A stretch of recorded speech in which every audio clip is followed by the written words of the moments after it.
Bom dia, bem-vindos ao WHG Overview. Eu sou Andy Ryder, CEO da WHG. Estou aqui com o Fernando Fenólio, nosso Bom economista-chefe. dia.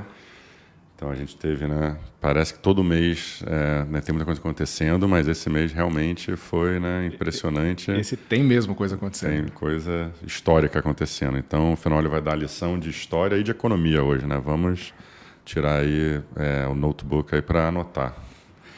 É isso aí. E o Andrew vai dar o call do S&P no final. O seu call é mais difícil que o meu. É isso, a gente vai falar muito de tarifa, né? A gente até ficou pensando o que é ser o sumário e tarifa, e impactos e pensamentos a respeito do tema. A gente tem esse aspecto também do fim da globalização, que é legal de pensar, né? Eu acho que a gente está passando por uma mudança histórica. E falar um pouco de mercado, né? Sobre o S&P, correção, o que pensar e o que fazer. A gente estava falando exatamente sobre isso aqui antes da live.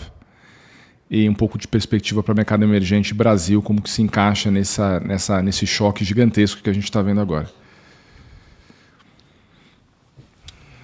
Bem, começando com o nosso slide tradicional, dado que abril só tem uma semana, mas já está um mês histórico, né? A gente decidiu fazer março mais a primeira semana de abril até ontem, né? Então, essas performances são acumuladas desse período, né? E acho que dá para ver realmente um mês assim tenebroso lá fora e o Brasil, né, se segurando bem, né? Até estando positivo nesse período. Ouro também, né, sendo uma coisa que chama atenção. Então, meio que um risk-off tradicional, com exceção de EM aí, que segurou um pouco a onda. A gente vai falar disso no final da live também, que isso é bem diferente de quase qualquer outro regime que a gente já viu. E o que isso quer dizer? Mas realmente dá para ver, né, Nasdaq, né, quantos anos a gente tem aquelas caixinhas que a gente faz, né, para alocação e tal, e é bem incomum você ter um risk-off onde o S&P é o pior índice, né, do mundo, e é isso que está acontecendo esse ano por enquanto. Aqui na direita a gente consegue ver, né, nesse mesmo período as cestas de ações, né, que a gente gosta de trazer aqui. O Consumidor Brasil, né, não só foi o melhor, mas consumiu bastante, aí 14%, né, várias outras coisinhas de Brasil indo bem. E no outro lado, né, coisas que estavam na moda, indo super mal, por exemplo, né, coisa de lazer e viagem nos Estados Unidos, airlines, por mais que pareça, era um tema bem popular entre os hedge funds americanos, coisas de AI, semicondutor, obviamente, né, coisa AI Infra lá, que foi talvez o melhor basket do ano passado, financials, né, populares aí que, né, era o play de Trump, né, depois da eleição. Então esse tipo de coisa foi o que mais sofreu, né, e quedas assim impressionantes, né, 25% em um mês e uma semana é bastante, especialmente nos Estados Unidos.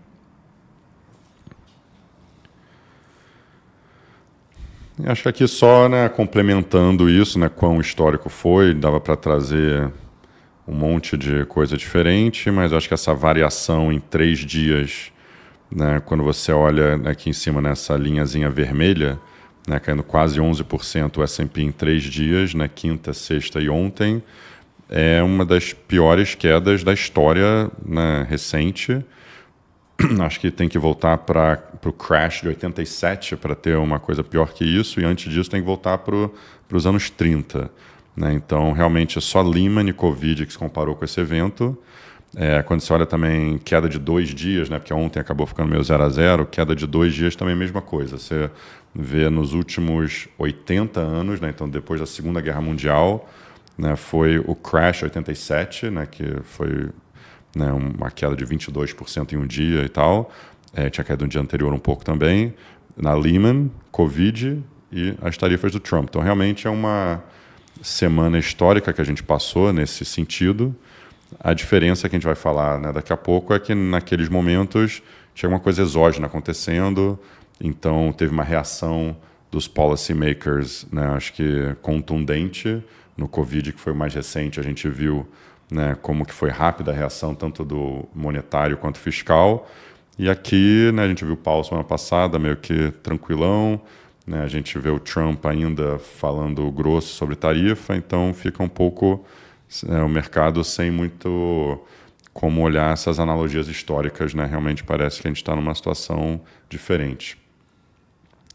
Aqui embaixo, né, teve uma conferência da Goldman no começo do ano, macro, que acho que eles fazem todo ano, e eles, né, na época, estavam falando de tarifa, e uma das perguntas era, nessas políticas dos Estados Unidos, o que vocês acham que vai ser a reação do mercado? E todo mundo na época falava bom para os Estados Unidos, ruim para o resto do mundo, 54%. Né? Então era aquela ideia que o dólar ia ser forte, né? O ministro da Fazenda dos Estados Unidos, o Bessent, falava, não, a gente vai botar tarifa, mas isso vai fazer o dólar ficar mais forte, então para os Estados Unidos não vai fazer tanto impacto, quem vai sofrer muito vai ser o resto do mundo. Então esse era o consenso absoluto, total. Tinha pessoas que falavam, pô, tarifa é ruim para a economia, vai gerar uma recessão. Então a segunda opção mais popular era ruim para todo mundo, né? Estados Unidos e ruim para o resto do mundo. Aí tinha algumas pessoas, né, mais otimistas, vamos dizer, né, que devem simpatizar com as visões do Trump, que falam, não, isso aqui vai ser bom para os Estados Unidos e bom para o resto do mundo, ou que achavam que tarifa ele não ia fazer, que era só uma negociação e ia fazer outras coisas, né, pro-business, que a gente já falou aqui várias vezes, e, tipo, deve ter tido uma pessoa, né, porque deu 2% aqui, que falou, não, isso aqui vai ser ruim para os Estados Unidos e bom para o resto do mundo. Então, realmente, era uma coisa, assim, tão impensável, né? Assim, no começo do ano, que realmente dá um pouco da ideia do porquê que a gente teve essa chacoalhada toda no mercado global, em todos os ativos e toda essa surpresa, porque era muito, muito fora do consenso ter essa visão. Aqui na direita, em cima, a gente vê um pouco, né, quanto que, né, os, né, investidores reduziram ações nos Estados Unidos. Isso aqui só vai até 24, até o final de março, né? Então deve estar muito pior que isso, né? A gente deve pegar atualizado no final da semana esse dado.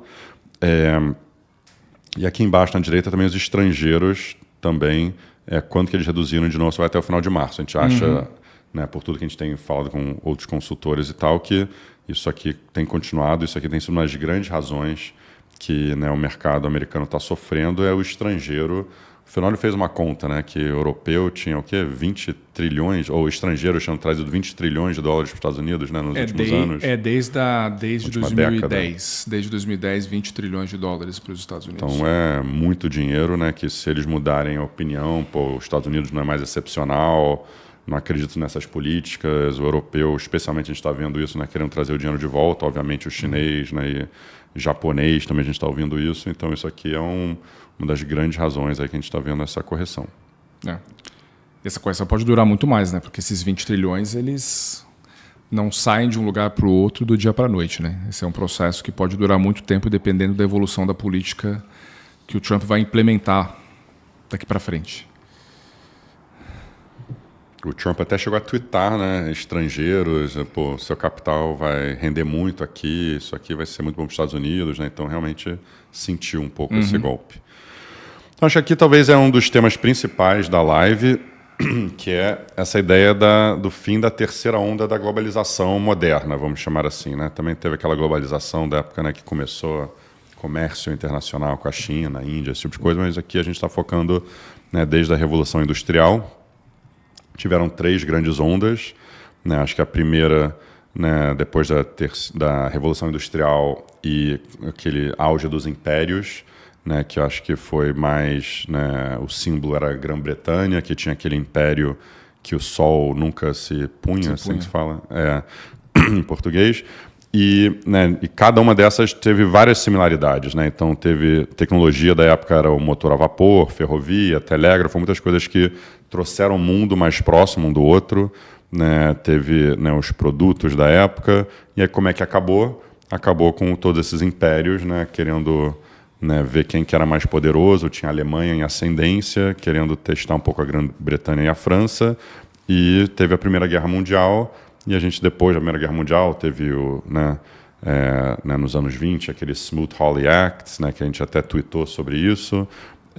E então todo esse período assim, né, realmente desfez muito da globalização que tinha no período.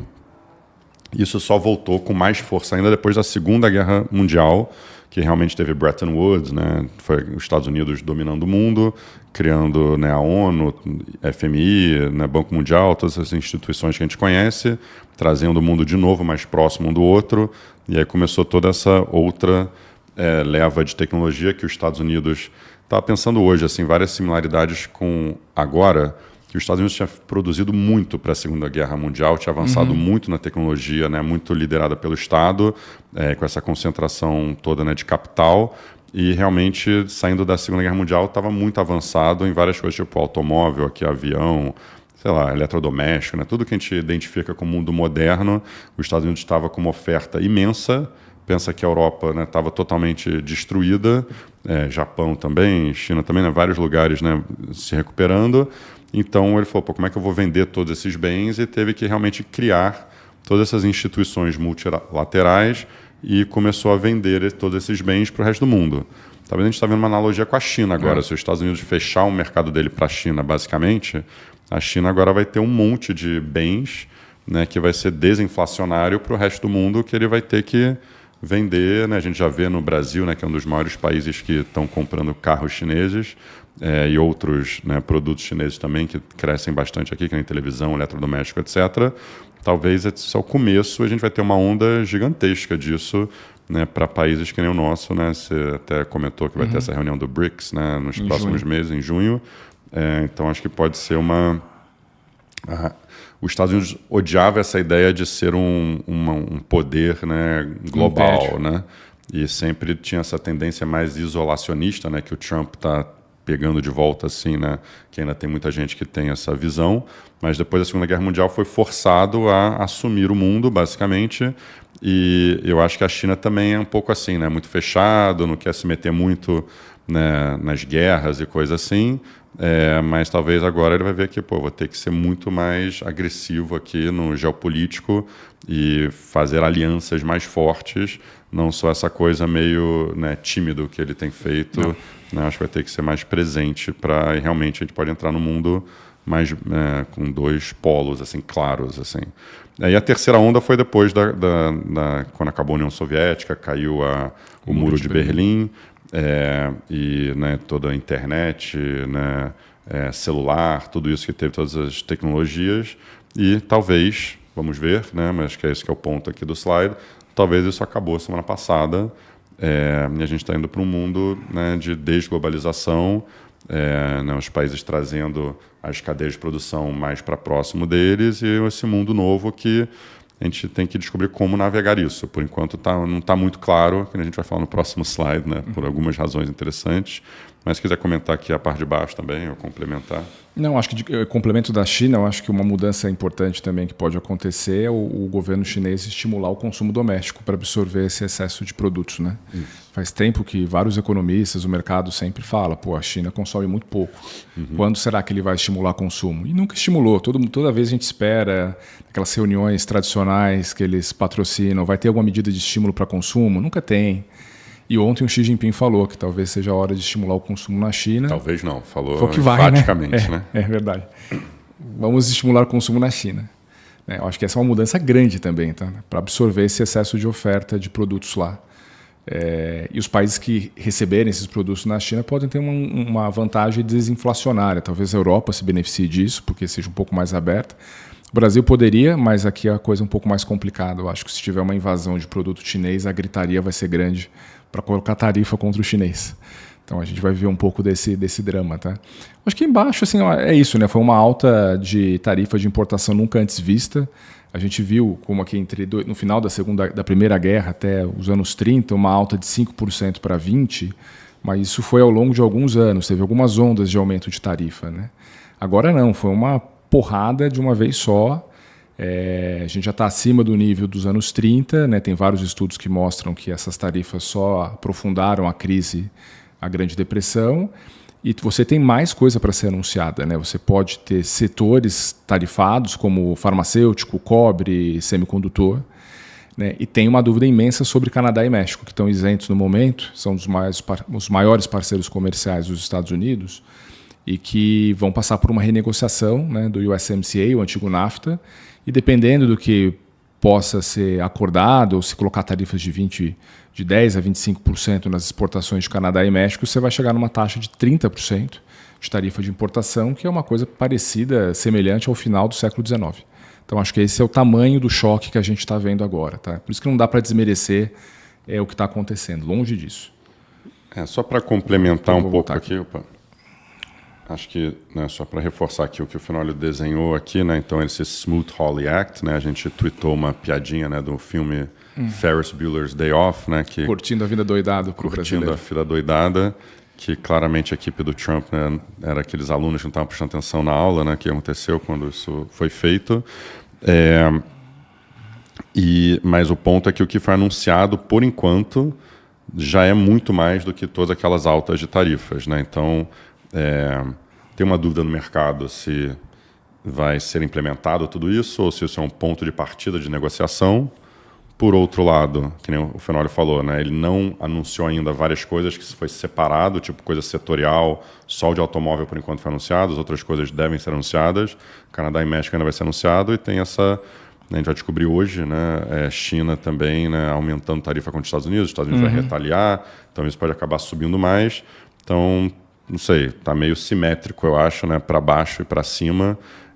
Mas a gente quis dar um pouco a ideia dos números e no contexto histórico que realmente é uma mudança assim, gigantesca.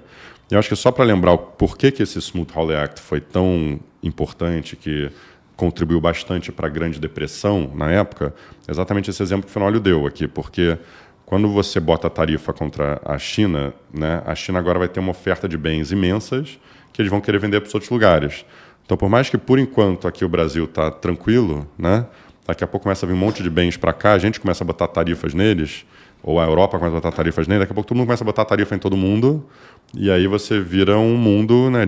A globalização realmente acaba e gera uma recessão mundial muito forte, né? Eu acho que o lado positivo que a gente gostaria de torcer, né, seria que a gente aproveitasse esse momento, né? A gente poderia resolver nosso problema de inflação, né? Ajuda que a gente mesmo. fala tanto disso, inflação, né? Por que o livre comércio é tão bom? Por que os Estados Unidos foi tão excepcional por tanto tempo? Exatamente porque era um país aberto, dinâmico, custo de capital cai, beneficia o consumidor, beneficia o povo, né? Ou se a gente quer manter essa política, né, de fechado, que, né, piora a produtividade, né, tem juros altos. Então, é uma oportunidade histórica de realmente, né, tentar endereçar a inflação e poder cortar bastante juros e ter um boom econômico, né? Acho que dificilmente a gente vai ver dessa forma, né, que é outra oportunidade perdida, mas ela vai vir. Bem, aqui é um pouco do... Bem, o Trump subiu as tarifas, né? Daí a gente tenta entender por que ele subiu, qual foi o critério e o que dá para fazer, né? O que os países podem responder para desfazer essas tarifas, né? Daí quando você olha e começa a entrar no detalhe do anúncio, daí você começa a achar umas coisas um pouco esquisitas, né? Porque, assim, o que ele anunciou como tarifa recíproca não tem muita correlação com as tarifas efetivamente implementadas. Então, acho que esse é o ponto, tá? É uma metodologia, assim, como a gente colocou, bastante questionável, né? O que mostra um grau de discricionariedade muito grande na implementação dessa política. Então, só para exemplificar, né, o Vietnã tem... os Estados Unidos diz que a tarifa é de 90%, né, que os vietnamitas cobram dos Estados Unidos, e como o Trump é bonzinho, ele aplicou metade disso, 46%. Mas quando você vai nos números oficiais de tarifa, mais VAT, que é imposto, você chega a 10%. Então é longe dos 90%. Tá? E para todos os países também. Né? Você pega o Japão, por exemplo, né, que talvez seja um país que tem uma disposição de negociar e conversar, né, 46% acusado de taxar em 46%, a tarifa anunciada de 24%, mas na verdade também tarifa em 10%. Ou o Brasil, que muita gente ficou surpreso, né? O Brasil sofreu uma tarifa de 10%, continua em 10% porque é o piso, mas quando você olha tarifas mais VAT, o Brasil cobra tarifa de importação pra caramba dos Estados Unidos, 23%. Né? Então você fala, pô, mas não tem correlação nenhuma com a realidade. E daí teve esse gráfico que circulou logo depois, né, que é o gráfico da direita aqui em cima, que você tem uma linha perfeita, né, um fit perfeito entre essas duas variáveis, né, a tarifa anunciada pelo Trump e o déficit comercial que os Estados Unidos possuem com cada país, tá? Dividido por 2.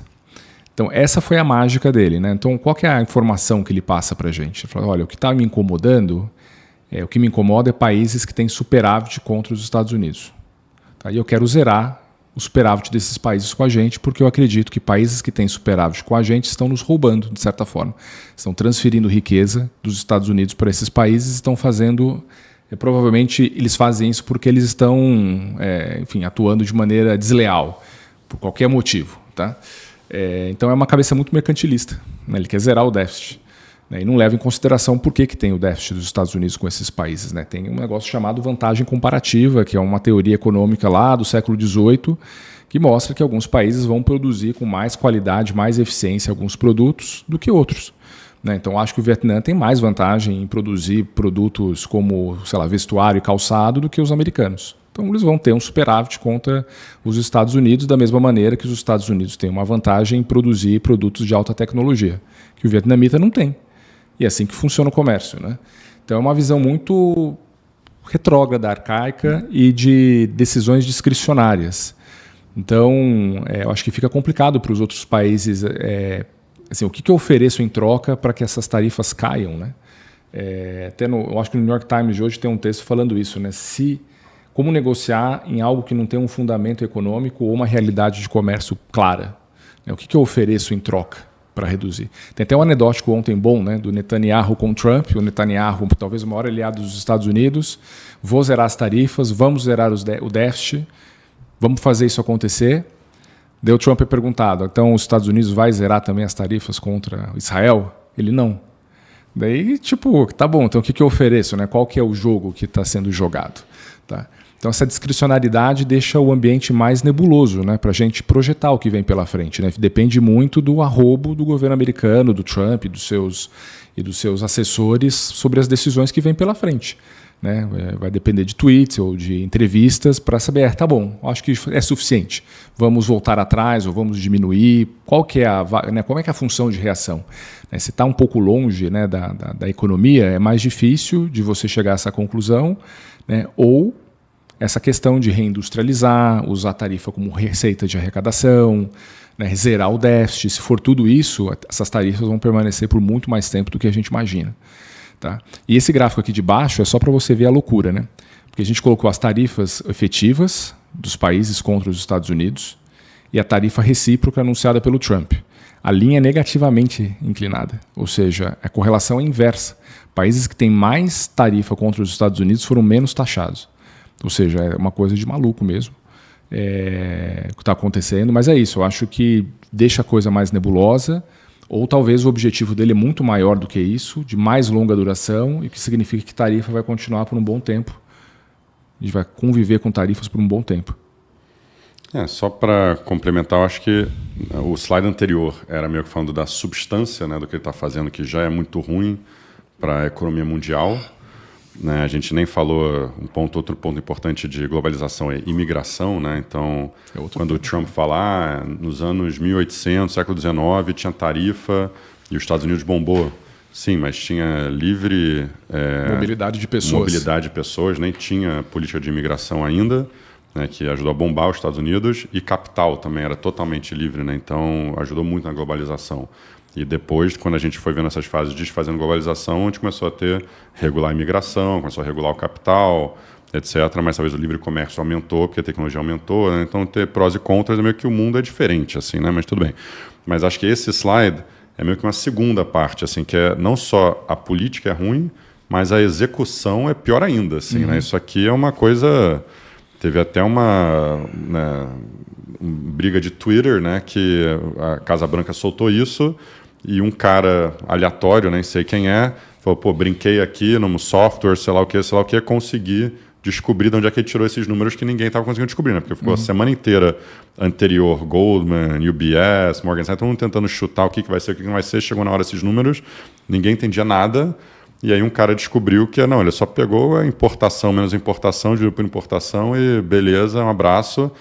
E aí a Casa Branca respondeu, falou, não, a gente tem uma fórmula, para de zoar, você não sabe o que você está falando, aqui está a fórmula direitinho do que a gente fez. Aí o cara falou, exatamente, essa é a forma que eu estou falando. Só tinha letra grega para falar que é mais sofisticado. Só tinha umas letras gregas aí, mas é exatamente essa forma que eu estou falando. Então, e aí, exatamente, na mesma linha, o Vietnã, né, o primeiro-ministro do Vietnã ligou para o Trump, falou, tá bom, zero tarifa amanhã, fechado? O Trump, vamos conversar. O Netanyahu, o maior aliado, falou, não só zero a tarifa, zero o déficit comercial, fechado? não, a gente já dá muito dinheiro para Israel, não sei se a gente vai zerar. Então, tipo, pode ser que ele só está sendo negociador e tal, mas, tipo, está negociando uma coisa que ninguém está entendendo quais são as regras do jogo, né? E como que desfaz isso. Então, acho que isso é uma das grandes incertezas também, é que se tivesse uma lógica clara, né? Porque tem muita coisa que ele fala que faz sentido, realmente. Tem muitas, né, barreiras não tarifárias que esses países fazem. Né? O economista clássico diria que essas coisas, se você está subsidiando a produção, o Vietnã quer produzir um tênis por $2, que bom para os Estados Unidos, né? Beleza, usa seus recursos para isso, quem está beneficiando é o importador, na verdade. Mas sem entrar nisso, né, ele tem uns argumentos que fazem sentido, mas então bota numa conta que a gente consegue replicar, e aí quem realmente quiser reduzir essa tarifa tem que fazer A, B e C, né? Não zero deficit. Aí ele falou ontem que a União Europeia tem que comprar energia dos Estados Unidos. Tipo, isso aí, sei lá, não faz sentido. Sei lá, o que isso vai resolver, né? Uma commodity, assim, mas é isso. Então, acho que esse é o segundo problema da situação. E agora um pouco de impactos, né? O que a gente viu até agora foi o choque, e o ponto é saber qual que é a implicação do choque, né? Como é que isso vai reverberar para o resto da economia. Acho que o mercado está operando com uma cabeça de desaceleração da economia dos Estados Unidos, e eu acho que é por esse lado que a gente vai mesmo. Primeiro, olhando pelo lado do consumidor, ele toma múltiplos choques. Tá? Então, a gente atualizou nossas projeções de inflação e assim, o adicional de tarifa na inflação mensal nos próximos meses ela é significativa, né? Que são essas barras em vermelho aqui. Então, o que era para a inflação rodar em torno de, sei lá, entre 15, 20 por mês, 0,15, 0,20, ela vai rodar lá perto de 0,50, né? Tarifa vai adicionar uns 30, 40 bips por mês de inflação nos Estados Unidos. Aqui tem uma dúvida sobre exatamente o timing que ela começa e como ela se distribui ao longo do tempo. Pode ser um pouco mais suave, durar mais tempo, pode ser mais rápido. No passado foi mais rápido, quando foi lá em 2018 para alguns produtos. Mas eu acho que o ponto final tem um acordo que a inflação vai rodar perto de 4. Tá? É um pouco só a distribuição disso ao longo do ano. E quando você tem um choque desse de inflação, né, sai de 2,40 para 4, né, o consumidor sofre na sua renda. Né? Você toma um choque negativo de renda, tudo fica mais caro. O mercado de trabalho nos Estados Unidos hoje é bem diferente do que era no Covid, que tinha um mercado muito aquecido, faltava gente, salário subia. Então aquele salário aquele aumento de salário compensava o aumento de preço e as coisas fluíam. Tinha cheques, tinha poupança, era outro mundo. Tá? Hoje, quando você olha a renda, que é esse gráfico da direita aqui em cima, né, a renda dos Estados Unidos, a projeção era um crescimento um pouco acima de 2 para esse ano, 2,5. Quando você assume que a inflação sobe para 4 num choque, a renda disponível ela vai crescer perto de 0, tá? Pouco acima de 0 na nossa conta. E quando você olha para o passado, quando a renda disponível cresce em torno de 2, ela já está flertando com uma desaceleração econômica mais aguda. Abaixo de 2 é patamar de recessão. Então, acho que esse é um pouco o risco. Né? Você vai para um crescimento muito baixo de renda e daí o consumidor ele vai, obviamente, retrair o consumo e isso pode começar a levar, obviamente, a efeitos secundários de produção e mercado de trabalho mais deteriorado, demissões, aí você entra num ciclo vicioso. Tá? E quando a gente olha alguns indicadores de confiança, né, esse da Universidade de Michigan, que também circulou bastante, né, porcentagem de pessoas esperando que o desemprego seja mais alto no futuro, isso chega acima de 60%, né, que é um nível muito alto, né, um nível semelhante aqui ao pré-Lehman. Então está tendo assim o nível de confiança do consumidor está baixo, ele acha que ele vai perder o emprego. Então, naturalmente, quando a pessoa acha que vai perder o emprego, ela vai segurar consumo, num cenário que a renda dela já está caindo, tomando choque de preço. Tá? Então, são duas combinações muito ruins. Né? E, por fim, você tem a questão do efeito riqueza também, que é afetado. Tá?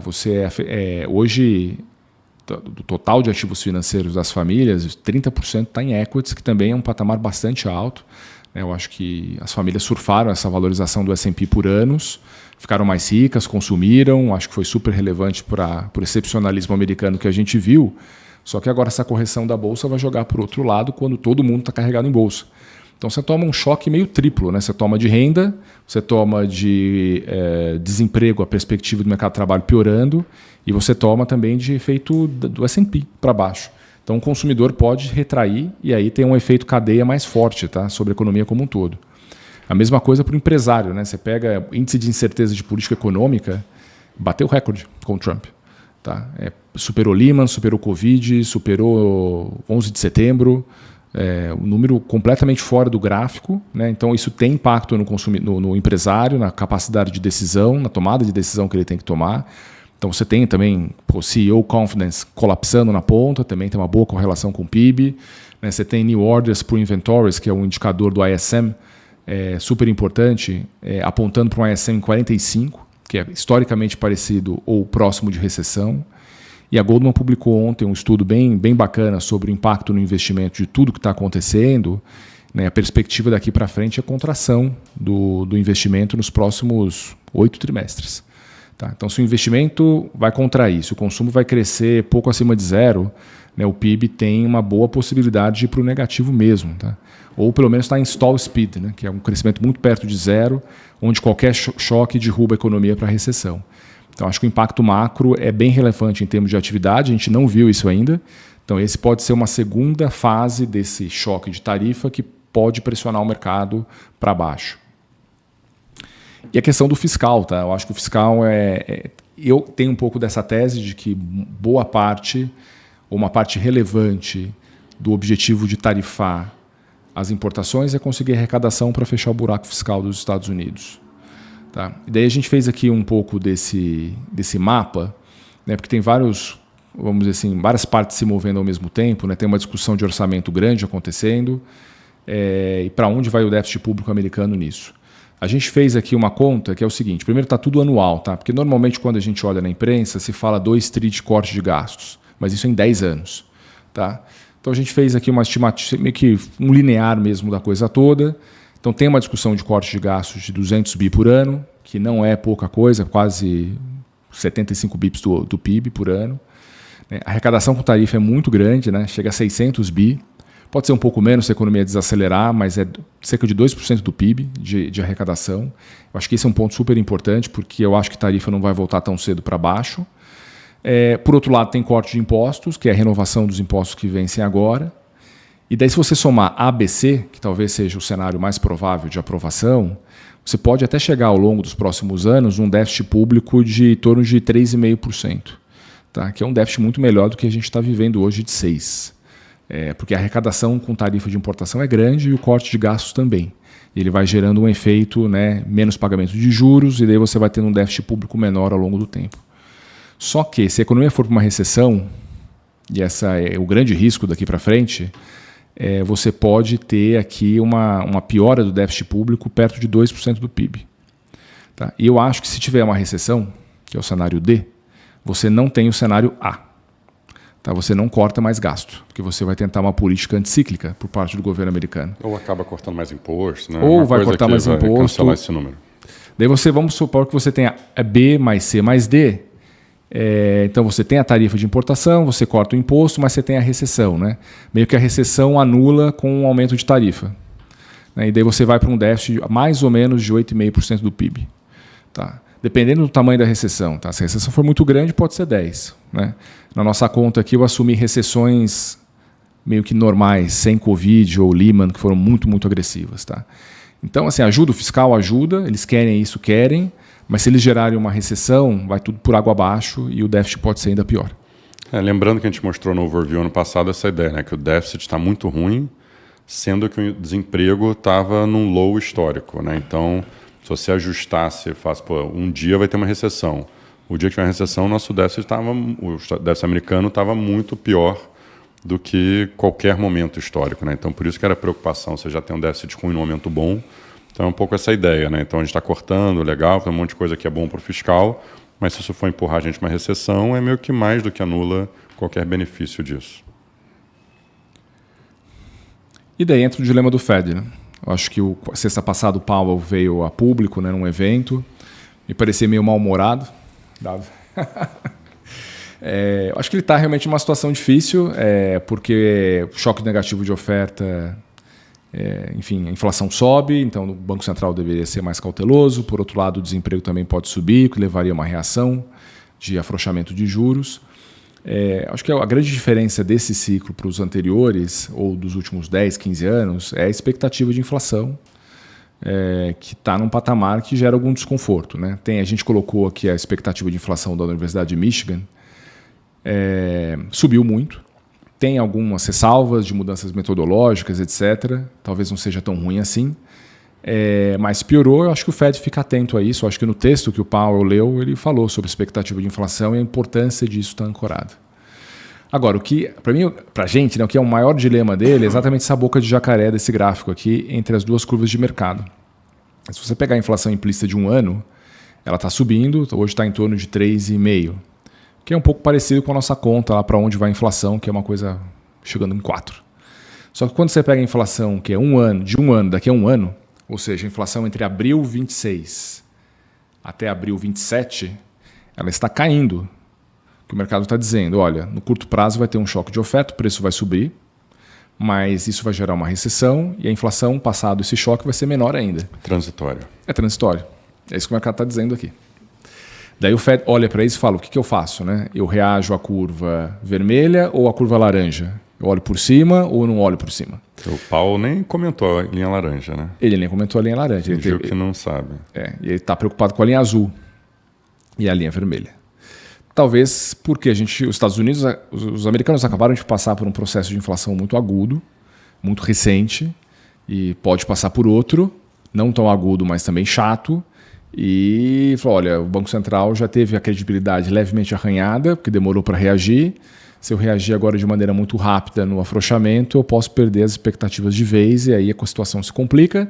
A gente pode voltar lá para os anos 70, que é um dos maiores traumas de política monetária dos Estados Unidos, quando Arthur Burns, que foi o presidente do Fed na época, ele meio que acomodou o choque de oferta do petróleo que aconteceu e daí ele desancorou a expectativa de inflação. Tá? Então, quando você olha esse gráfico de baixo, que é o CPI Core da época com o Fed Funds Rate, né, antes do choque do petróleo, a inflação rodava nos Estados Unidos numa média de 3%. Tá? O Burns até subiu os juros, que é a linha vermelha, só que quando a economia entrou em recessão, que é essa área em cinza, ele já começou a cortar juros logo no início da recessão, quando a inflação ainda subia. Então, ele não deu tempo da economia desinflacionar como deveria. Tá? Então, quando a inflação começou a virar e a cair pelo efeito da recessão, não demorou muito tempo, a atividade econômica reativou e daí ele sancionou uma inflação mais alta na média, né? Virou 6,4%. Ele ancorou para cima a inflação por uma reação de política monetária muito rápida. Né? E esse talvez seja o grande trauma que o Fed esteja olhando agora. Né? E o Powell sempre foi perguntado a respeito disso, né? E ele sempre negou. Uma vez a gente pegou novamente aqui um trecho que a gente já gosta, quando ele foi perguntado no Congresso, né, se ele tiver que colocar a economia numa recessão para trazer a inflação para baixo, meio Volcker style, ele faria? Né? Ele falou sim, faria. Acho que ele tem um pouco dessa noção dos anos 70 quanto o Volcker. Então acho que nesse primeiro momento o Fed está muito mais cauteloso em reagir, né, vai tentar esperar os efeitos do lado real da economia, se a atividade vai realmente piorar, se o desemprego vai subir para reagir.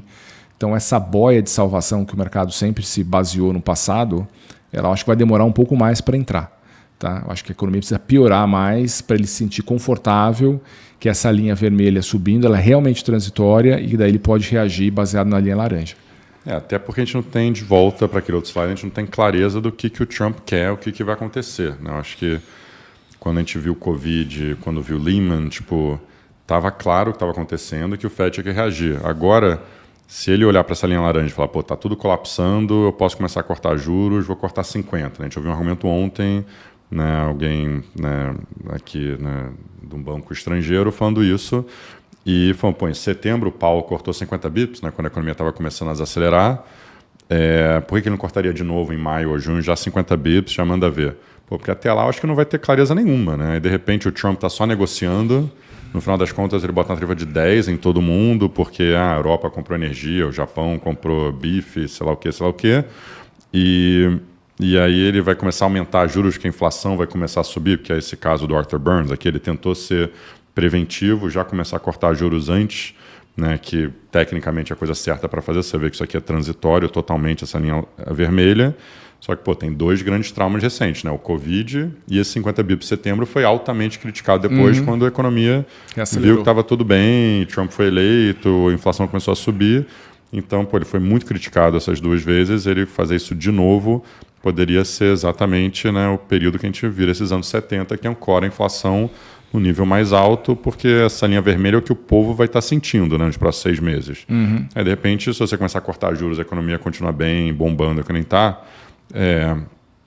você só vai desancorar a inflação e entrar no mundo mais brasileiro, vamos chamar assim, que é o que já está acontecendo com o livre comércio, com tudo, né? Então, realmente ele está num dilema, esse que é o grande dilema do Fed, como é que ele age.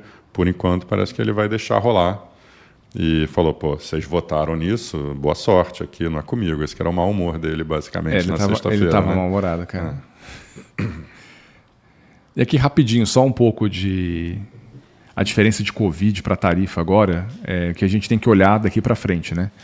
Isso aqui, curva de oferta e demanda, quando teve a pandemia, a gente sempre tem na cabeça que a pandemia foi muito inflacionária, e foi mesmo, né? Mas só que no primeiro momento ela foi super desinflacionária, porque você teve um choque de demanda para baixo, assim, histórico, né? O preço do petróleo ficou negativo, ninguém saía de casa. Então, no primeiro momento, tanto o preço quanto a quantidade diminuíram, tá?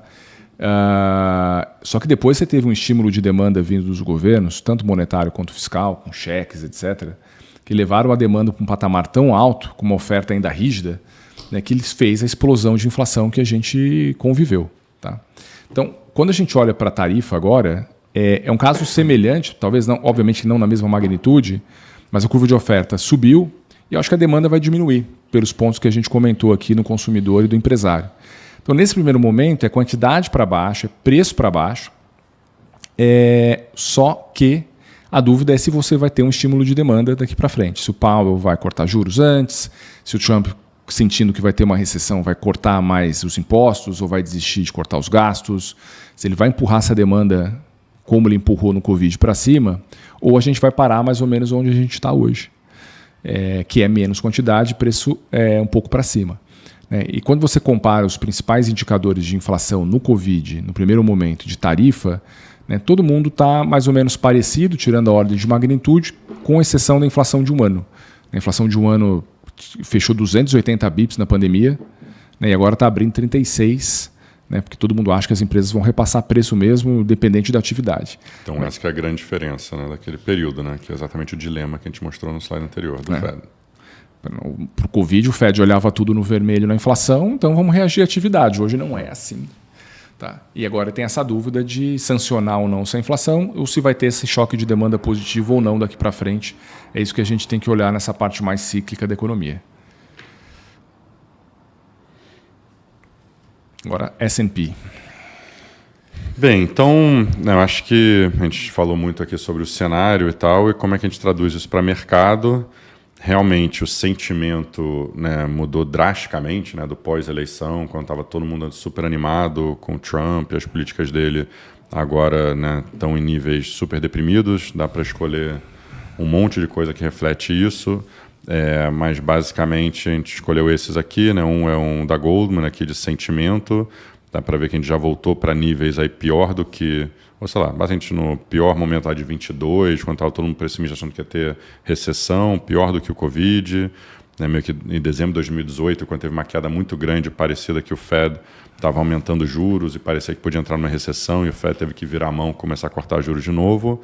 Em 2011 tinha essa recessão industrial e China também indo mal. Então, acho que foram períodos, depois do fiscal cliff, lá do Obama também, etc. Então, foram recessões bem grandes, ou correções bem grandes, desculpa, do mercado. E a gente está vendo já num nível bem oversold, vamos chamar assim. Bull bear mais entrevista com investidores individuais e varejo, etc., para sentir quantas pessoas estão bullish versus bearish, otimistas versus pessimistas, e a diferença dos dois. E realmente, de novo, a gente está num nível muito extremo, só o auge da Lehman aí que fica pior do que isso, ou talvez lá 22 também ficou meio parecido. E aqui na direita um dado que a gente mostrou no mês passado, né, dos prime brokers, aí, nesse caso da Goldman, no mês passado foi o da Goldman e da Morgan Stanley, são os dois grandes, mostrando como que os hedge funds têm se posicionado. Né? Então, a linha laranja, que é a exposição líquida, né, quanto que eles estão comprados direcional, realmente reduziu muito. Então, a gente já está aí de volta para o pré-Covid, né, que ainda assim, né, não é também tão pessimista, mas acho que até no auge do pessimismo 22 está um pouquinho acima disso. E lá no Covid também, né, ficou meio parecido com isso. Então a gente já está em níveis assim pessimistas, mas a exposição bruta, que é essa linha vermelha, que é a nossa preocupação, que a gente falou mês passado sobre isso, né, no começo de março teve aquela correção muito grande, que era esses fundos que estão muito alavancados, podem estar com uma exposição direcional baixa, mas está todo mundo comprado em certas coisas, vendido em certas coisas, numa alavancagem muito alta, que quando isso começa a se desfazer, gera uma correção muito grande. Isso aconteceu em março. Nessa última semana que teve essa correção no mercado, isso não voltou a acontecer, por enquanto, mas eles ainda estão no nível muito alto, né? Já aumentaram de novo a alavancagem.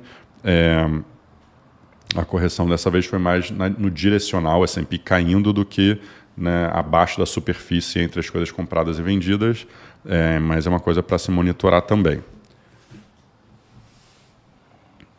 E aqui no mais para o fundamento. Então, o primeiro ponto mostra que todo mundo, né, reduziu o risco, talvez por isso que a gente viu ontem, até com notícia negativa, o S&P não caiu. Hoje, que parece um dia bem importante, vai ter esse aumento de tarifa contra a China e vice-versa ou não, e ainda assim o mercado está subindo, a gente pode falar um pouco disso também, mas eu acho que é um momento bom para parar e olhar um pouco o valuation. Eu acho que é isso que segurou um pouco o mercado ontem também, que realmente os preços já caíram bastante. Né? Então a gente gosta de mostrar aqui das MAGs quanto que caiu essas bolinhas vermelhas. Né? Então, por exemplo, né, Apple está caindo quase 30% no ano, Nvidia também, Tesla já cai mais de 40%. Né? Então são quedas bem grandes na Amazon 20, são as bolinhas vermelhas. E quanto dessa queda foi múltiplo versus revisão de lucro? Né? Então, no passado, muito era revisão de lucro e pouco aumento de múltiplo. Esse ano, você vê que a revisão de lucro ainda está positiva para todo mundo, menos Tesla. Então, Nvidia, né, só esse ano já estamos revisando o lucro para cima mais que 10% do que as pessoas achavam que ia ser o lucro de 25% no começo do ano. Então, isso é bastante coisa. Né? Broadcom também, quase 10%, a VGO lá. Mas o múltiplo cai dramaticamente, mais do que compensa isso. Né? Normalmente isso é uma coisa positiva, que mostra que o fundamento ainda está bem, ou você pode olhar isso do copo meio vazio, que é, o mercado ainda nem começou a revisar lucro para baixo, né? Que é um pouco o que está acontecendo na direita ali, a gente mostra qual que é a expectativa de lucro em cada momento do tempo para cada ano. Dá para ver que 2025 ainda não teve revisão quase nenhuma de lucro, né? A gente ainda está meio de lado. Então o mercado está indo muito na frente, que é muito comum isso numa recessão, numa virada, mas se um dia o Trump acorda e fala, quer saber, não quero mais fazer isso, fundamento ainda está bom, está tudo barato, vai tudo voltar muito rápido, que é um pouco o susto que a gente tomou ontem, né, no mercado. Aqui embaixo na tabela também dá para ver esse EPS Revision, exatamente a revisão de lucro, aqui o número. Né? Então, por exemplo, Microsoft, revisão de lucro para cima em 3%, olha as mega caps, as MAGs juntos, 4% na média de revisão de lucro para cima, o S&P como um todo é 2%, então realmente ainda não revisou nada. Então tomem cuidado quando vocês veem o PI muito barato, porque ainda não teve revisão de lucro, o I ainda não foi ajustado. Dito isso, né, o PI das MAGs para 26 já está abaixo de 20 vezes PI, né, o resto do mercado já está 15,5 vezes PI, né, as outras ações, as outras 493 ações do S&P, e o S&P como um todo aqui nessa conta de 26 está 16,5 vezes PI. Né, então, realmente, parece, né, bem razoável quando você olha a Amazon treinando a 20 vezes PI do próximo ano, né, parece um nível assim, muito barato, Meta 17 vezes, Google 14 vezes, né, são coisas que estão baratas, mas quando você olha a coluna do EPS Growth, ainda tem um crescimento, né, sei lá, né, cada um vocês conseguem ler aí, mas do S&P como um todo de 14% esse ano, 13% no próximo ano. Será que isso vai acontecer? Né, acho que essa é a grande dúvida. Né, a gente estava falando de globalização, lá uma coisa que eu não comentei tanto, que é um grande tema, né, que a gente já tem trazido um pouco aqui na live no passado, é que essas empresas do S&P, por que elas foram tão bem nas últimas décadas, é que elas se transformaram bastante, né, viraram umas companhias meio de plataforma, onde eles fazem o design, né, onde eles estão, né, você pensa na cadeia de valor, eles estão lá no topo da cadeia de valor, fazendo só a parte do design, distribuição, etc. Mas quem produz, quem manufatura tudo, normalmente é alguém em mercado emergente, ou na China, ou no Vietnã, ou, né, todos esses países tarifados. Também não paga muito imposto, porque acaba, né, usando Irlanda como ponto de venda deles, que também toma uma tarifa muito grande. E o que o Trump está querendo fazer é acabar com esse modelo econômico que funciona muito bem para a S&P, né? Então, essa é uma grande dúvida, como é que a gente desfaz isso e qual é o impacto para essas empresas que se beneficiaram muito disso. Aqui na direita, né, meio que para concluir essa parte de S&P, você consegue ver o valuation do S&P. Então, onde está esse quadrado aqui, o S&P ontem fechou nesse 5.062. Hoje já está subindo, né, 2,5%. Mas dá esse 18,6 vezes PI, agora é 2025, tá? O que eu estava focando antes, que eu acho que o mercado olha muito, é para 26, porque você pensa normalmente no múltiplo justo e fala, olha, então no final de 25, quando a gente estiver olhando para frente um ano, qual seria o múltiplo justo? Mas só para simplificar aqui, para ficar mais fácil de entender, o lucro por ação do S&P estimado hoje é 2,69, está lá em cima, que implica um crescimento de 13,6%, que a gente falou na tabela anterior. Parece muito alto esse 13,6%, né? Se fosse uma recessão, provavelmente a gente estaria vendo um crescimento de lucro desse menos 5%. E qual que seria o PI justo nesse ambiente? Você fala, poxa, né, sei lá, 18,5, que é a média de 10 anos, 17, a média de 30 anos. A gente já falou várias vezes como as empresas melhoraram de qualidade, mas eu também acho que parte da razão que é 18 ou 19 o PI é porque as pessoas estão olhando para 26. Se você achar que 25 vai cair, 26 vai cair, aí, de repente, 17 realmente parece ser um número razoável. E a gente está falando de um S&P abaixo de 4 mil pontos, né? Então, acho que essa é a grande dúvida, né? Se a gente, né, deveria voltar para esse tipo de mundo. Na direita, a gente botou qual que é o PI equivalente do S&P Equal Weight, né? Porque eu acho que isso é um jeito melhor de ver, né, do que tem as MAGs, são empresas incríveis, etc, etc. Eu acho que dá para ver na direita que a gente está 15 vezes PI hoje. Né? Então, acho que isso já é um nível relativamente barato, por isso que o mercado está querendo comprar quando você olha ações individuais. Não, que não falei Amazon 20 vezes, mas você pode olhar o equivalente, né, para outros setores. Né? Equal Weight está 15 vezes PI, realmente parece que é um nível bem razoável. Mas se você falar que, né, vamos ter essa queda de lucro, aí de repente esse 15 não é 15, né? Então de repente esse 15 vira outro número, né? Então acho que isso é um pouco o debate, né? Talvez o 15 vezes PI, se o I é uma queda de 5%, estaria no S&P de 4,200, né? Esse 4,183 aí, se quiser circular. Acho que é um pouco isso que as pessoas estão olhando. Acho que 4,200 poderia ser um nível de recessão de verdade, assim, né? Então é isso que a gente tem que pensar. Então acho que está meio simétrico, assim, né? Parece barato para o que a gente sabe hoje, se a gente não estiver vendo uma mudança de paradigma que parece que a gente está vendo. Se o Trump estiver só negociando e falar, não, Europa compra mais energia, sei lá quem compra mais sei lá o quê, e bota uma tarifa de 10 aqui, 15 ali, automóvel que eu quero ajudar, né, os estados que votaram para mim, no final das contas o modelo econômico americano e mundial segue normal, está muito barato e as coisas vão voltar bastante. Se realmente ele for nessa direção, a China começa a escalar, meio que sai do controle, todos os agentes econômicos não sabem o que fazer, né? A gente está ouvindo um anedótico sem parar, né, de todos os empresários falando, pô, eu não vou investir nessa planta, não vou comprar sei lá o quê, vai começar a temporada de resultado agora. A gente está ouvindo que a maioria das empresas não vão nem dar guidance, assim, né? Se o setor financeiro começa primeiro, mas também setor de semicondutor, a gente está ouvindo, né, de vários setores falando, pô, não sei como é que eu dou guidance, eu nem sei o que vai acontecer com tudo isso. Está tudo meio que parando, né? A gente viu na crise da Lehman, que foi uma crise de confiança, né, que o Paulson, na época, falava muito esse negócio, cara. Se não tem confiança, as coisas, né, congelam e aí tudo para. Um cara para, o outro para, outro para, outro para, tipo... e a economia derrete do dia para a noite e aí depois para você né, voltar é muito difícil. Então, acho que esse é Por isso está muito difícil agora ter uma visão, porque está muito, acho que, simétrico para os dois lados. Eu acho que essa sensibilidade dá uma ideia, né, do que a gente pode ver, né, de uma alta muito expressiva. Você fala, pô, 17 vezes o equal weighted S&P, parece fine, daria 6 mil no S&P se o EPS for verídico. Você fala, não, a gente vai entrar numa recessão, e aí o múltiplo de hoje né, e manter o último de hoje, a gente está falando de 4.200 no S&P. Então é uma diferença muito grande. Eu acho que por isso que a gente está meio que no meio do caminho, porque ninguém sabe para onde é que vai por enquanto, e cada dia, né, é um dia.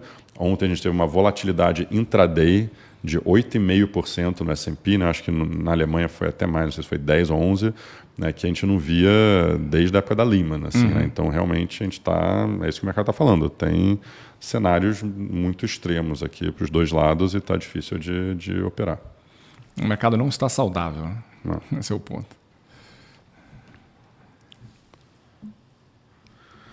Bem, para concluir aqui 2 slides, né? Um já falando de emergentes e depois, né, falando de Brasil. Quer começar ou quer que eu faça? Não, pode começar.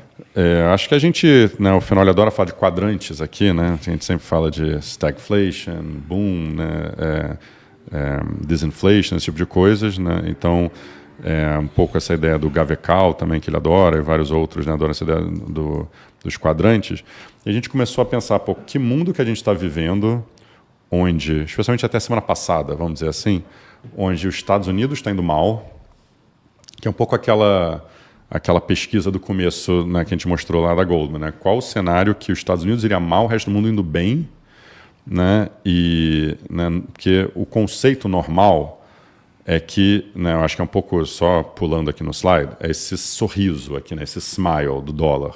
Você fala, ó, tem momentos onde as coisas estão indo muito bem para os Estados Unidos, então é dólar forte e o resto do mundo não acompanha, que a gente viu nos últimos anos aí, AI, os Estados Unidos bombando, lembrou muito dos anos 80, eram assim, emergentes estavam indo muito mal, Reagan estava lá, né, desregulando a economia, teve aquele boom todo saindo do pós-Volcker que a gente falou aqui. Então tem alguns momentos que os Estados Unidos vai muito bem e o resto do mundo não consegue acompanhar. Tem alguns momentos que o mundo inteiro vai muito mal, tipo a Lehman implodiu, no começo falava, não, é setor financeiro americano. Pô, aqui no Brasil é uma marolinha, né? Lembra essa expressão? A Europa fala a mesma coisa e tal, o setor financeiro europeu está bem. Aí quando rolou, né, crise de verdade, todo mundo foi para o dólar, né? Então isso no Covid foi a mesma coisa, né? No começo, pô, os Estados Unidos estava pior e tal, depois viu que era o mundo inteiro e você quer comprar dólar. Então os Estados Unidos acaba indo melhor que o resto do mundo. Aí tem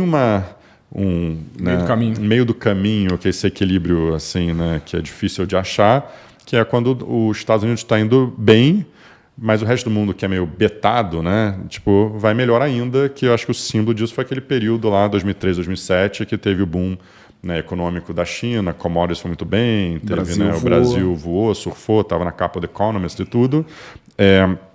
Foi esse período que a gente vê dólar fraco e emergentes bem.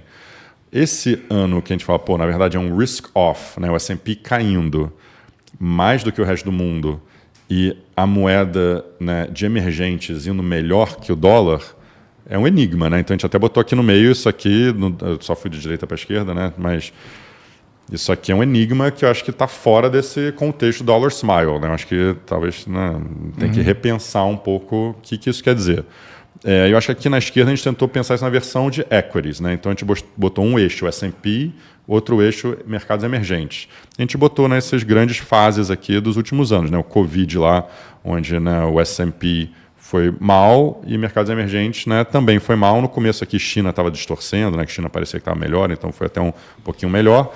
Mas o normal é isso, tipo, o quadrante lá de cima, que é Estados Unidos indo bem e emergentes também indo bem, então essa linha mostra, né, períodos onde os Estados Unidos sendo melhor que emergentes. Se você está para a esquerda da linha, quer dizer que emergente sendo melhor do que Estados Unidos. Essa normalização dos últimos anos que a gente falou, a década do pós-Lehman, que os Estados Unidos foi muito bem, S&P foi muito bem e emergente não acompanhou. Teve os anos 90, né, que foi o boom, né, de internet, Clinton, fiscal bom, etc., e todas as crises em emergente que a gente conhece bem dos anos 90. Então, né, teve esses períodos que os Estados Unidos ia bem, o resto do mundo ia mal, ou os Estados Unidos ia melhor, o resto do mundo ia bem, mas não tão bem quanto os Estados Unidos. E aqui para a esquerda, esse quadrante onde a gente está hoje, que, né, especialmente até semana passada, que era Estados Unidos indo muito mal e emergentes indo ok ou até bem, né? A gente estava falando na última live como a Europa estava indo bem, China estava indo bem e tal. O Brasil estava indo bem. O Brasil está indo bem, exato. Coreia, tinha vários outros lugares que também estavam indo bem. É meio que um unicórnio, assim, né? Talvez os anos 70, a gente não tem nem tanto dado assim para olhar, ficamos debatendo aqui, mas anos 70 talvez teve um pouco disso, aquele boom de commodities, petrodólar, né? Oriente Médio foi bem, América Latina foi super bem, Estados Unidos estava naquela zona lá do Arthur Burns e, né, vários outros problemas. né, o Carter, etc. Então, talvez foi um período meio desses. Então, o que isso está falando? Realmente tem um cenário aí de excepcionalismo americano indo mal. Isso faz com que talvez o Fed vai ter que cortar juros. Né? Isso está fazendo com que a Alemanha, a gente falou na última live, né, comece a fazer estímulo. A China, finalmente, ontem, falou vou estimular o consumo, que é o que a gente está implorando para eles fazerem desde o Covid. Então, de repente, os outros agentes começam a falar, pô, eu tenho que assumir aqui, né, a responsabilidade, enquanto os Estados Unidos estão meio que fazendo políticas erradas, e para o resto do mundo acaba sendo bom porque é juros mais baixos, dólar mais fraco. Né, então, tipo, a gente viu, né, no Brasil de novo, até semana passada, um real forte no risk-off de S&P. Pô, você está gerando menos inflação, né, talvez vai ter desinflação por esses bens no mundo que vão sobrar.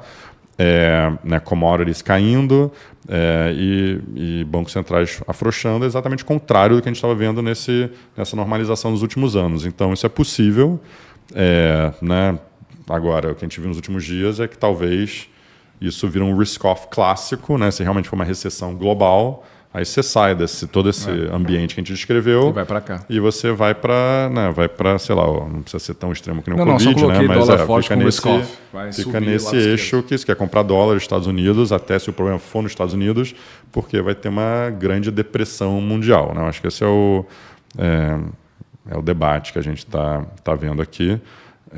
Ou, né, se o Trump realmente estiver só negociando e for um mestre negociador e mais inteligente de todo mundo, aí de repente a gente volta porque estava no começo do ano, que é realmente as tarifas não vão ser tão grandes, os Estados Unidos saem bem dessa, reduz o déficit, reduz o, né, tanto fiscal quanto comercial, e a gente volta para esse excepcionalismo americano e todo mundo vai querer comprar AI de novo, etc, etc. Então acho que a gente está nesse momento aqui que o mercado está querendo entender qual regime que a gente está. A gente quis botar um pouco assim, dois jeitos diferentes de olhar, né? Um jeito de moeda e um jeito de ações, para entender os mesmos conceitos, que eu acho que ficou interessante de explorar isso. Eu acho que vai ser um grande tema para o ano inteiro, para a gente ir monitorando onde é que a gente está navegando aqui. Quer começar e depois eu complemento? Tá. Não, acho que é um pouco... essa coisa de mudança de narrativa de Brasil, né? O Brasil se beneficiou aí no começo do ano com uma performance boa de ativos. Acho que um pouco que a gente pensa aqui, uma ótica mais de gestão, como assim, teve uma mudança na evolução das variáveis, né?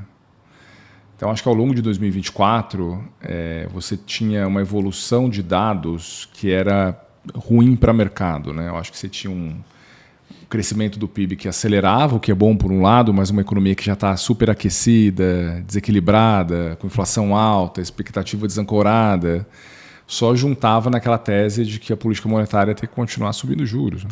Banco Central.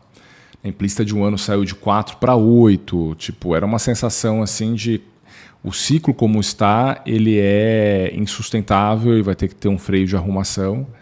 Então, por mais que os dados eram macro, a princípio, bons, para o mercado era a sensação de que em algum momento vai ter que ter um freio de correção, né? E uma popularidade presidencial alta, né, que ninguém discutia na época.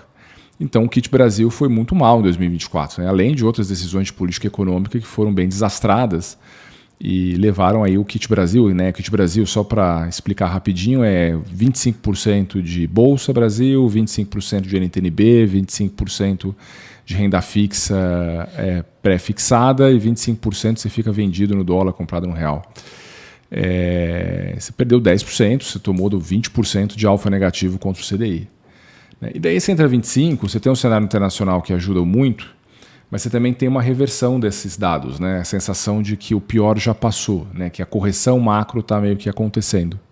Então a expectativa de crescimento está diminuindo, então as pressões de demanda vão caindo, né? A inflação implícita que estava em 8 agora já está em 5, né? O Banco Central está dizendo talvez aí que o fim do ciclo está muito próximo, né? A popularidade presidencial recuou bastante, com essa, né? Daí dá a sensação de que vai ter uma alternância. Por outro lado, o governo pode fazer mais barbeiragem, mas por enquanto o mercado está olhando o lado cheio do copo.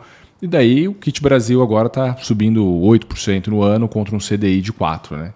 Então acho que um pouco acho que essa mudança de narrativa, né? O que era muito ruim, não tinha uma luz do fim do túnel, e agora parece que tem uma luz do fim do túnel, né? As variáveis macro indo para o equilíbrio, o ciclo do Banco Central meio que chegando no fim, popularidade presidencial piorando e dando a sensação de alternância, e um global que pode contribuir. Daí eu acho que foi isso que fez os ativos brasileiros se valorizarem esse ano. Acho que isso que meio que explica um pouco a narrativa nossa. Eu acho que só para complementar, né, eu acho que é exatamente isso que o Finoli falou. Né, se a gente voltar 6 meses, mais ou menos, né, acho que aqui no overview a gente falou que era difícil ficar otimista com o Brasil, né, no curto prazo, porque parecia que as coisas tinham que piorar antes de melhorar. Né? Então a gente estava aumentando os juros meio que no escuro, né, expectativa de inflação não parava de subir. Então, quando é que isso aqui vai virar? E como que isso vai virar? Parecia que só podia virar se a gente tivesse uma desaceleração econômica brutal. Né? Então vamos ficar aumentando juros, aumentando juros, aumentando juros até alguma coisa quebrar. Então a gente ficava com medo que, né, para, né, ter essa alternância de poder, antes teria que ter uma economia muito ruim e talvez alguma coisa disruptiva. Esse era o primeiro medo. Né? Ou a outra opção é que a economia está fine, porque está fazendo muito estímulo econômico, e aí a popularidade continua alta, continua fazendo políticas erradas, e seria meio que continuação do ano passado. Então, essas eram as duas opções na mesa. Né? Então, parecia difícil eu ficar positivo. A gente meio que conseguiu ter um soft landing, né? Estava brincando assim, né? Parece que era quase impossível, né? Lembra nos Estados Unidos, vai ter que ser hard landing, porque como é que a inflação cai, todo aquele debate. É que a gente conseguiu meio que ter um soft landing no sentido que, né, a gente está tendo esse PIB desacelerando, né? Mas começou a ver a inflação virando bastante, né? Dramática essa mudança de 8 para 5, né? E dado o contexto global, o mercado está ok, meio que parar de aumentar juros por aqui, né? Talvez tenha um pouquinho mais para fazer, mas isso não está mais fazendo preço no real, que nem estava ano passado. Isso tudo até semana passada, vamos falar isso. Né?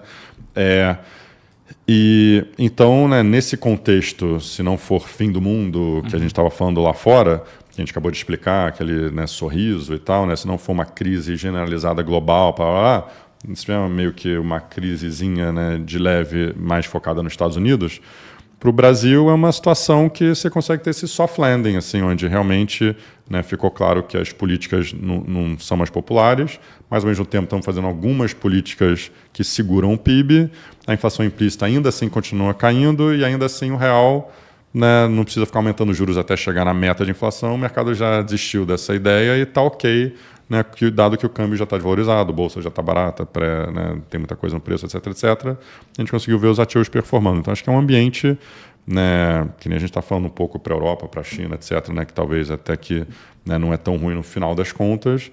Para o Brasil, a gente pode estar num ambiente, né, que uma janela boa, né, e aí próximo ano vai ser totalmente eleitoral, vai ser outra coisa, mas acho que esse ano, né, parece que a gente pode ter uma janela positiva, desde que o que está acontecendo lá fora não vire, né, para aquele outro extremo lá do sorriso, que a gente está indo para uma correção, crise, né, mundial, e aí você volta para comprar dólar e commodities colapsam sem parar, e aí ninguém vai querer comprar Brasil, esquece. Mas fora isso, parece que é um cenário positivo, pelo menos no relativo também. Deixa eu só para encerrar aqui, acho que a gente sempre recebe perguntas assim sobre o que vocês estão achando de alocação, como é que está o posicionamento.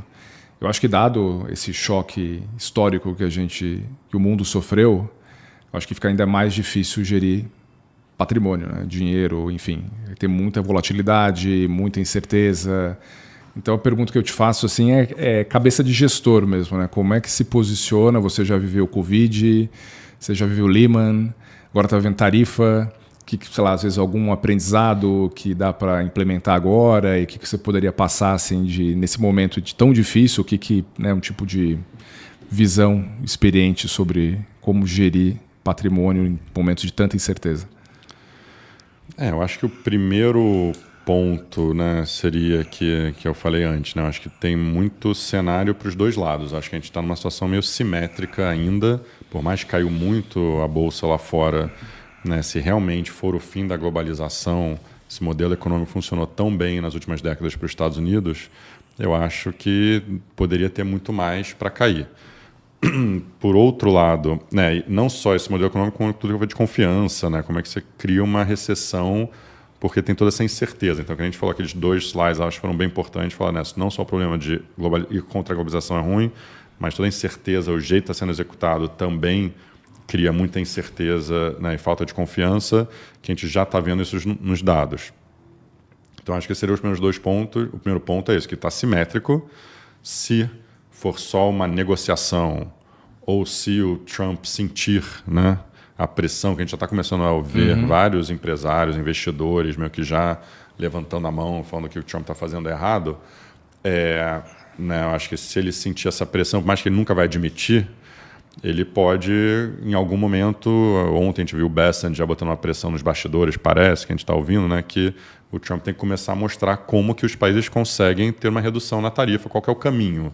Talvez se ele começar a dar esse caminho que parece que é o próximo passo, o mercado começa a ficar mais calmo, as pessoas começam a ficar mais calmas, falar, entendi, tem certos países que vão querer, não vão querer, tarará, e vamos começar a desenhar esse novo mundo, e aí é meio que tentar alocar o capital baseado em qual que é esse novo mundo. Então, acho que está um pouco simétrico para esses dois lados. Dito isso, também acho que tem uma lição de outras crises, é que as pessoas começam a ficar muito negativo, assim, né? A gente está numa fase que o mercado vai muito rápido e todo mundo ainda está rico, falando, vamos comprar buy the dip e tal, né? Acho que a próxima fase começa a sentir de verdade o fundamento, que está pior, e aí as pessoas começam a ficar assustadas, assim, né? E aí começa a ficar muito negativo. Eu acho que a lição também é não ficar tão negativo, né? Eu me lembro na Lehman que as pessoas queriam só ter ouro e revólver em casa e acabou. No Covid também era pior que a Grande Depressão, porque o desemprego aumentou tanto. E, na verdade, né, acho que nunca é nenhuma dessas coisas. E, sabe, normalmente os prêmios de risco estão tão elevados que te compensam para tomar risco, né? Acho que essa é a ideia para um poupador, né? Você quer ser premiado, né, pela sua poupança. Então, dadas as incertezas que a gente tinha, talvez, um mês atrás, a gente não estava sendo premiado para tomar esse risco, claramente, olhando para trás. Agora, eu acho que já está começando a ser mais premiados para tomar esse risco. Claro que, quando você toma risco, você pode perder dinheiro, nada é garantido na vida, por isso que tem tanto prêmio, né, para receber. Mas eu acho que é um pouco isso que tem que sempre ter em mente, que o mercado é relativamente eficiente. Então, por mais que você pode começar a ficar mais pessimista, vai ter mais prêmio para receber da sua poupança, né? Que nem foi o Brasil, foi o clássico no final do ano passado, quando todo mundo ficou super pessimista, tinha muito prêmio, finalmente, para receber, depois de muito tempo que não tinha tanto prêmio, talvez. E então é sempre assim que acontece, a gente já falou várias vezes, né? A pior época para alocar capital aqui no Brasil foi quando os juros era 2, e tinha muita pressão, vou ficar recebendo só 2 no CDI? Mas muito melhor você ficar 2 no CDI do que ficar comprando coisa cara que você vai perder dinheiro quando o CDI está 15, é quando as coisas estão baratas, e aí é exatamente aí que você deveria tomar risco, né? Acho que é um pouco essa mesma lógica que talvez vai acontecer lá fora, que é quando a gente vê, né, entender todos os problemas e as dinâmicas e, né, desaceleração econômica, etc., sempre lembrar, essas empresas são incríveis, você está comprando uma bolsa de empresas, talvez diferente do que é mercados emergentes, que é muito dependente do macro, você está comprando empresas que vão se virar, que, né, empresas incríveis, não necessariamente apostando, né, só nos Estados Unidos e no Trump, né, você começa a perder referência quando você começa a olhar o micro das empresas, que não eu falei, né, a Amazon 20 vezes PI, uma coisa assim, começa a chamar atenção que, né, no meio de um boom de AI, eles têm a AWS, que vai crescer por muitos e muitos anos, né, acabou de sair esse de minimis tax aí que estava, né, afetando muito eles aí com o Shein, né, todos esses caras assim, Temu e tal,